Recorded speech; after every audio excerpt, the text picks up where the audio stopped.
Jadi beberapa jurnal mengatakan bahwa bisa terjadi penurunan kekuatan dan juga daya tahan otot setelah 1 bulan. Juga adanya penurunan tingkat kebugaran jantung paru sebesar 4-25%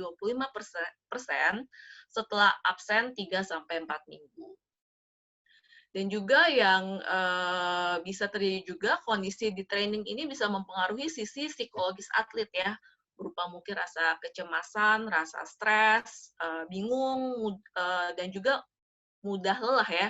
Jadi emang beberapa atlet yang mengatakan bahwa setelah sembuh dari COVID-19 pun masih merasa suka cepat capek gitu ya.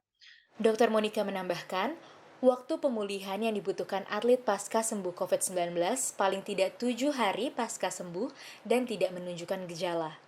Bagi Altov, rentang waktu yang ia ambil untuk masa pemulihan sebelum kembali ke lapangan adalah 1 bulan.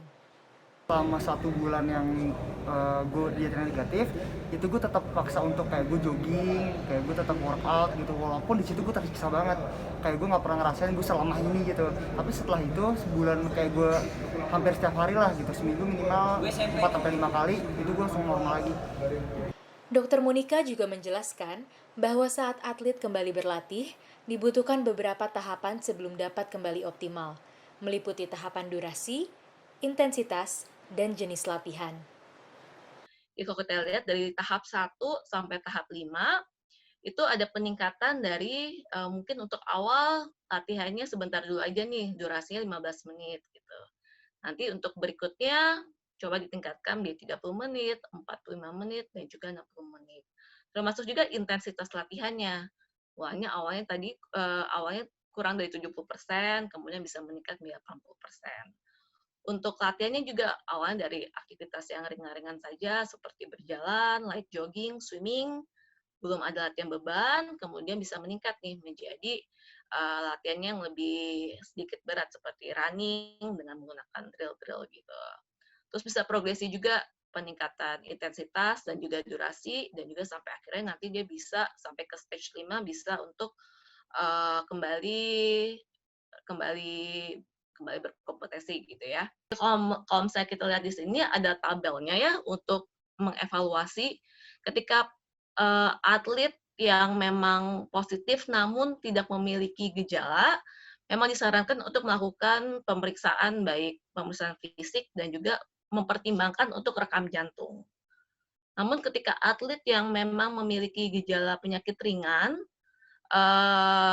selain anamnesis itu kayak tanya jawab gitu ya, pemeriksaan dokter dan juga pemeriksaan fisik, wajib lakukan EKG, sedangkan kalau yang tadi kan pertimbangkan, kalau yang ini lakukan EKG kalau memang penyakit ringan.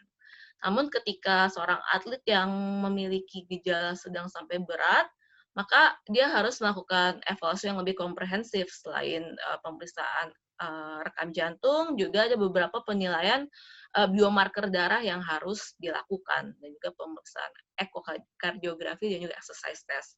Jadi memang sebaiknya atlet sebelum kembali latihan sih harus melakukan pemeriksaan ya sebaiknya ya. Ini jadi kalau misalnya saya di KONI DKI kurang lebih menanganinya para atlet ya, di mana kita tuh memiliki suatu tim namanya tim sport science, terdiri dari dokter, juga ada fisioterapi, ada juga terapi latihan, measure, psikolog, dan juga ahli gizi. Jadi kita semua bekerja sama secara komprehensif untuk meningkatkan performa atlet, mencegah cedera pencegahan cedera atlet, juga menangani cedera atlet, dan juga mengembalikan performa atlet setelah cedera.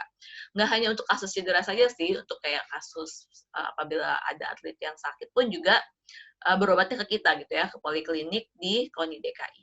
Untuk saran atlet yang survivor COVID ya, jadi memang sebelum kembali untuk latihan sebaiknya memang melakukan pemeriksaan kesehatan terlebih dahulu ya, untuk memastikan terutama kondisi jantungnya. Kemudian juga mereka harus tetap melakukan protokol kesehatan, karena biarpun mereka udah terkena COVID, bisa juga mereka bisa akan terjadi reinfeksi lagi ya, terutama apabila kalau misalnya ada COVID dengan strain yang baru gitu ya. Bahkan juga ada beberapa orang yang mengalami infeksi yang kedua yang lebih